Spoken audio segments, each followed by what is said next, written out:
Show. I'm here with special guest today, Christine McInnis, who is a holistic healer supporting women to find freedom from their pain and thrive in their lives. So it's time to own your story and truly be the best version of you. And here we're helping uncommon knowledge become common. And I just love what Christine does.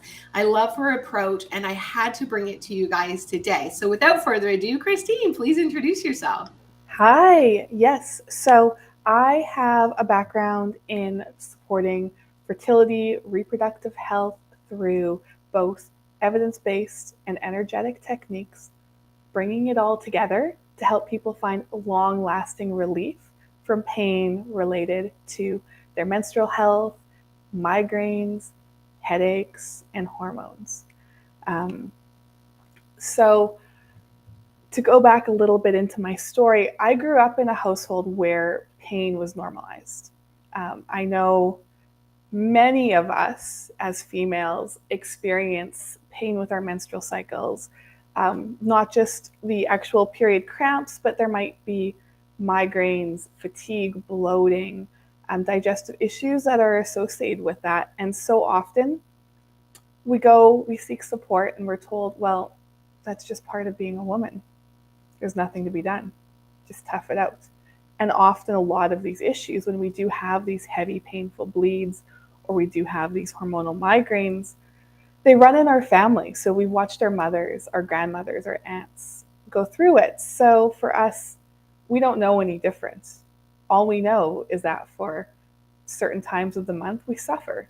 We're in pain. And having even 2 or 3 days of the month that you're in pain and having to stop your daily activities or like tough them out, like push through the pain and discomfort, that's 2 or 3 days of our lives that we're not living in our flow, in our purpose, and thriving towards our goals. So for me, I grew up in one of those households where my mom experienced both hormonal migraines, ovarian cysts, and painful heavy bleeds. So she would be out of commission for 8, 9, sometimes 10 days a month with that. Went to doctors, didn't get a lot of support, and most of the medications she was given just helped her sleep. So she wasn't in pain, but she still wasn't living her life. Same thing happened to both my sisters. They had similar but different conditions that also kept them from living their lives to their fullest. And myself, I was actually pretty lucky in that regard until I started having children. And then all of those same things started to hit me as well. The difference was I wasn't going to accept it. I was already a trained reflexology therapist, and I had this internal belief that no, we're not meant to live in pain. Our bodies are not designed to live in pain. So there has to be something more that we can do and explore to help to reverse this, to help our bodies live in flow and harmony, and to start to thoroughly enjoy our cycles and see them as a superpower instead of a curse. So that led me into using my career path as a healer to start to develop supports, start to empower other women, and start to just share the knowledge that these issues do have solutions. They can be supported, and it's not necessarily through a pill you get from your doctor. Sometimes it takes a more holistic support, but you can do it. I see it time and time again. I love that. And in our nutrition school, we like to say it's common, not normal, Mm-hmm. right? A lot of the PMS symptoms and the things that go along with the hormone changes they're common, but they're not normal. That's not the way the body is meant to act. It's a way of like safeguarding, it's signs, it's warnings, it's trying to talk to you, it's feedback from your body of like something's off, right? And that there's something to work on and grow. And I know one of the reasons why I became a healer was when I was younger, I went to my doctor and he told me, I don't know what you want me to do for you. You're the healthiest person I'm going to see all day. And I was like, well, that's not an answer because I feel like I'm walking dead. So if this is quality of life, I'm going to go figure out Mhm. the better way. And then I ended up in nutrition school. And I watched my mother go through a really hard and long menopause, and with no support from her doctor, except for actually, he wouldn't even give her iron pills. Yeah, so there was that because she wasn't below the threshold, but we know the RDA is Yeah. basically walking dead. That's your average to stay alive, not for functioning or thriving, as you said, Yes. right? So that's when my mom started going to a naturopath and looking at the more holistic ways, and our whole world changed in our house. So everything for a reason, because we really, all of us just Mhm. went down a different path, became more holistic, more healthy, and really owning that. And I'm so grateful for that experience, because I don't know if I'd be doing what I do today if I didn't have my own struggles and we didn't have our own struggles, because then I got to go and learn there's so many other tools and resources and other ways, and it doesn't have to be that way. And I love that your mom instigated that change and that you, as the child, saw it change, saw Mm. the benefited from it. Because that's one of the biggest things I come across is people not taking the time to take those steps for themselves because they're so busy caring for their families and caring for others. So you just brought up that when you do make those changes, your family benefits, your children benefit. So you're not taking away from your children by putting effort into yourself. Amen. And you cannot take care of your children if your cup is empty. Mm-hmm. So we no longer believe it is selfish to put self first. We actually believe it is selfish if you do not, because then you will be an empty tank and of no service to anybody.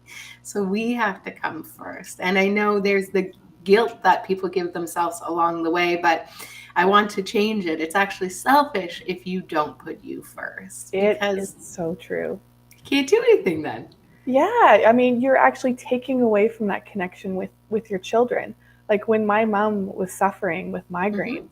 migraines, twice in her cycle, in every cycle. As a kid, I didn't have my mom present, Yeah. and even on the days that it was in between, like she wasn't 100%, she still didn't have the energy for us to have the really like energetic, fun mom that we knew and loved. It took away from our time as children with with our parents not to have that that Yeah. support going to her. And yeah, so that message for anyone out there who's listening and like thinking, well, I don't know if I have the time to put the effort into a holistic support. It is so worth it for everyone you care for and are around. Absolutely. And I wanted to add, because there was something you said earlier, and it's about getting to the root cause. Like a Mhm. lot of the times when we're going, and there's no make wrong. I believe there is a spot for medicine and holistic, and everything serves a point. Like when you break your Mhm. leg, you're not going to go to Christine, right? You're going to go to a surgeon, right? She's like, no, don't come here. Don't come here. I'll send you away. Yeah, I'll send you away after I pass out from looking at it. So Mhm. there's a place for everything, but we really do need to get to the root cause. And for me, the holistic approach is getting to the root cause. It's not band-aiding it. It's not just saying, oh, you're struggling, just rest. Oh, you're struggling, here's the pill. It's like actually there's a root cause. And some of your tips that you're going to share with us today will help people actually track that root cause. So Mhm. I'm really excited for your tips and tricks today, to share with people, because as you were talking, I was thinking, I'm like, oh my God, there was so many times where my mom was, yeah, exhausted, literally days couldn't get up, and missed my grade 12 grad. And I'd worked so hard to prove to her how awesome I was and be an Ontario scholar and all the things. And then she couldn't make it to my grad. And I remember at that point going, I will make a difference for all the women who are not being served, Yeah. right? Yeah, because it's changing that dialogue around pain. When you're feeling pain, that it's something that needs to necessarily like it can be treated, and like so there is an approach for both conventional and holistic medicine. But it's taking that pain and wondering, what's it telling us? Because our bodies aren't designed to live in pain. It uses pain as a messaging system. So often when you're put on the pill because you have bad periods, that is the ultimate band-aid fix, because it's suppressing the pain, it's suppressing your body. But at no point have you actually listened to your body and tried to investigate, well, why are my periods painful? Right? And then trying to figure out how we can support that root cause, so that someday, if you ever want to come off of the pill, then you can still live a functional life and, Mm. not hopefully have the fertility struggles that I see so many people have, who come to see me. So, And when I was 14 and struggling with my period, I would miss sometimes a few days of school as well. And the conventional treatment at that time was to go on the pill, right? So now you're going on the pill. By the time I was graduated university, I had to do a hormone cleanse. I had anxiety, depression, and all of it was an hormone imbalance from being on the pill for too long. mm-hmm. That literally could have cost me my life. So again, band-aid solution, right? Band-aid, and going on the pill when you're young, your natural cycles do have benefits for your brain development and your brain chemistry. So I really encourage people to look at some other solutions first, and that could maybe be more of a last resort, or to be on for a shorter period of time to give a break from the symptoms, so then you can like recoup and then go back and try to support healing from the root cause as well. But I love it. So, what are some of the tips that you have for people today so they can step out of pain, step out of the average, what they think is their normal, and create a new norm? so the first thing I want to encourage everyone who's listening, we can do this, is to take 5 minutes a day. 5 minutes. When we're in pain, when we're suffering, when we're struggling, you're trying to get your work done, you're trying to take care of your family, you're trying to have time for your partner. Um, it can feel like taking on another thing in your life is unachievable. It's too much. So let's take a bit of that pressure off, and let's start with 5 minutes a day. 5 minutes a day of something that is going to help you and your symptoms. For myself, I work a lot with pressure points and reflexology that you can do on yourself, that really helps to talk to your nervous system and helps to get that inner shift going to support your health. I try to put out a lot of short routines in everything I do, because it helps, right? And even just taking that 5 minutes for yourself, if you are doing breath work, if you're meditating, if you're taking 5 minutes to hydrate yourself, 5 minutes to journal, 5 minutes to go for a walk or go look at a cloud or the sky or a tree. Commit to 5 minutes a day, and you'll notice, probably within a week, for sure 2 weeks, you'll notice that you have a little bit more capacity. And then you can extend that to 10 minutes a day, or add 2 different 5-minute tasks. But I think a lot of people try to go for the big approach. They're going for that huge elimination diet or that huge lifestyle change. And that sets you up to crash and burn, because it's really hard. Very few people can be successful at that, because you need capacity to make those big changes, and you build that through small, consistent action. Absolutely. And we can only really change a couple of habits at a time. Or, like you said, we turn and crash and burn. And it's doing the little things every day that add up to make that difference. And when we're doing those little things every day, a lot of the times it's like, oh, I have to do an hour of exercise. So you just don't get started. Yeah. But this philosophy is amazing. You're like, okay, I'm going to have to walk for 5 minutes. And then you're like, it's nice out. I'm going to go for 5 more. Next thing you know, you've gone for a 15-minute walk. Yeah, it wasn't an hour, but it's more than before. And that compound effect really makes a difference. I know for myself, I had diastasis recti after my second pregnancy, and I knew I needed to do something, because that abdominal instability was causing back problems. It was causing issues in me being able to play with my child. But I was like, okay, exercises. My physio, who is amazing, and I'm sure if I spoke with her, she would have picked out the 3 ideal ones, but she gave me this like huge booklet. I'm like, I can't do all that. It's gonna take me an hour. So what I did is actually ended up going to YouTube and just finding a 5-minute video, and I just told myself I can do it for 5 minutes. The baby can be alone for 5 minutes. The dinner can wait for 5 minutes. Nothing is so important. I can't take 5 minutes. And that's what worked for me, to do that every day and get that relief. So then, once again, no back pain, abdominal stability, play with my kids, benefits everyone. And 5 minutes a day changed the quality of your life for you and your family. Hugely, yes. Yeah. My grandmother told me a long time ago, she was the Pinterest before Pinterest was a thing. So she used to read all the health magazines and articles, and she would clip them out for me. Every time I arrived, there would be an envelope of all the things I needed to learn about health and wellness. Bragg's apple cider vinegar, you name it. It was all in there. And one of them was 5 minutes a day in the dark and silence. Ah. Destimulation. And allow you to process and connect to self and just breathe for 5 minutes a day. And I started doing that a long time ago. And that was it. I was like, okay, 5 minutes. And then sometimes now it's like 90 minutes at the end of the night. I've meditated, I've stretched, I've got my candles. It's just amazing. But it all started with 5 minutes. It all starts with 5 minutes. Yeah. I love that. So for those of you listening, I'd encourage you, if there's something that you've been putting off or struggling to incorporate into your routine, write it down. Take a pen, write it down, commit to doing it for 5 minutes every day for a week. And if you're there in the comments with us live, or if you're watching the replay, put replay and let us know what you're committed to.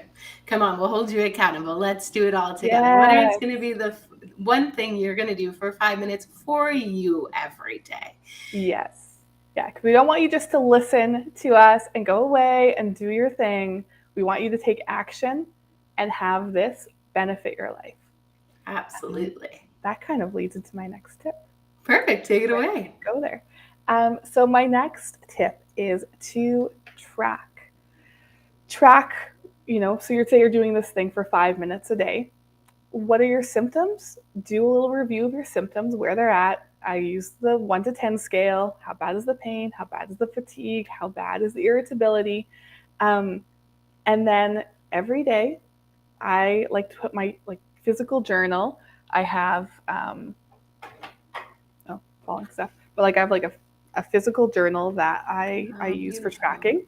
And I'll put it by my toothbrush, leaning against the wall, so that when you go to brush your teeth, you remember to journal. It takes minutes. So once again, 5 minutes a day, it's an extra thing, but it's short. And you chunked it with a habit, so it reminded you. I love that. Chunking habits is magic. Yes. So I love that. Put it by the toothbrush. Something you do every day. And then you can look back at it. So say you're doing your 5-minute exercise for a week. You've been tracking the symptoms of whatever condition you're trying to find relief from. Look back at a week, and then you can see the change in the numbers. So you have data. You actually can see the benefits of the action you're putting in place, and that encourages you to keep going. Encourage you, because we forget where we were. Very quickly. Our minds are so quick to forget. Like if we're having headaches 6 out of 7 days, and we get down to 2 out of 7 days, our brains forget so quickly that we used to have 6 migraine or headache days a week, because we still have headaches. But you see that progress. Because really, to make the changes with the sort of conditions I see, like the hormones and the headaches, minimum 3 months to really see the payoff, but you'll start to see smaller shifts, usually after 1 or 2 weeks. So the tracking helps you identify the small shifts, so you have the motivation to keep going for the big shifts. I love it. And the other benefit of tracking is you can track what's going on in your life to help to identify aggravating factors of what's going on. So for a lot of people who have headaches and migraines, there are things like weather systems, foods, stress levels, stage of your cycle, that can affect it. But often it takes like multiple triggers together. So a trigger might trigger a migraine one time, but not another. So you can start to kind of build a picture of that. If it's heavy, painful cycles, you might notice, oh, well, I had some really busy days, or I ate this kind of food leading up to my cycle, and it was the cycle from hell. And then the next cycle, maybe you didn't do those things and it was actually all right. And it starts to help you listen to your body and what your body's telling you. I love that. And then you can also, I like that you talk about that. You can see the cumulative effect. So it's like, okay, well, if you ate that food today, it doesn't trigger a migraine. But if you did too much and ate that food, Yeah. so that's tracking our tolerance, and it is a game changer across the boards for all things. Yeah. I love that. Mm-hmm. Yeah. And with the tips I was talking about, when you were saying we forget. So I know that when I was post-concussion, I would get very, very dizzy. So if I overdid my tolerance, I would get dizzy and almost faint. And you don't need to get to the symptom every time to figure out like you've overdone the tolerance, right? So by doing the tracking, you can let yourself know, okay, well, I know if I do this one thing, this extra thing, or if I do these 5 days like this, it's going to look like this. And the tracking also helps us hold accountable to doing the things, because it's easy to do and easier not to do. And say it required actually meditating in silence for destimulation for 10 minutes every single day, and you do that. And then the dizziness goes away, and you forget that it was that 10 minutes a day that had the dizziness go away. And so you stop doing the thing, and then you don't get the results. And then the dizziness comes back, and it's like this cycle. So I really love the tracking component for the accountability and awareness. Love it. And it's completely normal to have that cycle. Healing is cyclical. So we'll do a lot of things that support our health. We'll have really good results. We'll get to words where we're wanting to do, and then we'll feel good. So we'll stop doing some of the work. We'll start experiencing symptoms.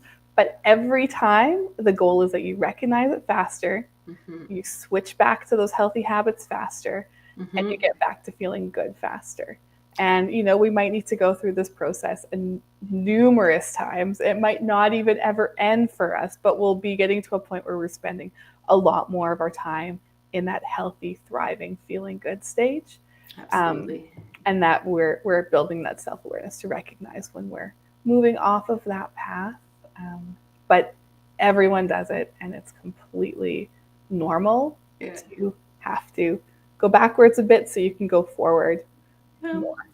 And just remember that that's feedback. It's your body giving you feedback. So as soon as I start to get dizzy again, I'm like, I'm overdoing it. Maybe not enough water, or not enough sleep, or I'm exercising too hard, or whatever it is. And it's my warning signal. It's like, stop it now and get back to the things that make you feel good and make you your number one priority. Yeah. And just writing something down, it just helps you to become more aware of listening to your body. You're more likely to listen and recognize those early warning signs. Like with migraines in particular, 80% of people record that they have an early warning sign when they are tracking it. I think it's probably closer to everyone personally, but a lot of people don't realize that until they start to track it. And you can get 48 hours warning. So you have 48 hours to prevent it from actually developing into some dizziness or an attack, or developing into worse symptoms. If you become aware of your body's communication systems, listen to it, and start to use that to benefit your health.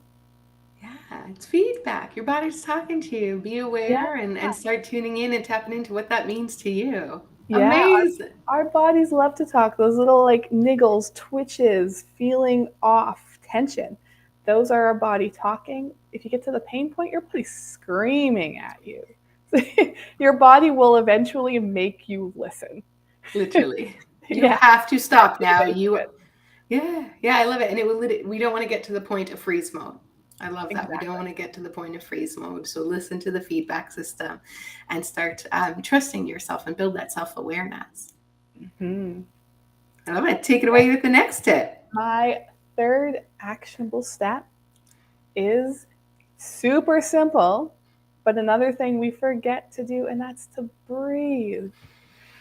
So I'd like everyone, before we do a couple of breaths, just feel into how you feel right now. Do you feel like your energy's more in your head, more in your body? Do you have any aches, tension? Very, very quick. How do you feel? And now let's move into a breath. So just feeling your feet on the floor, feel your shoulders relax back and down, jaw relaxed, and tongue relaxed. Close your eyes and take a deep breath in. Fill up your belly all the way. Fill up your chest all the way.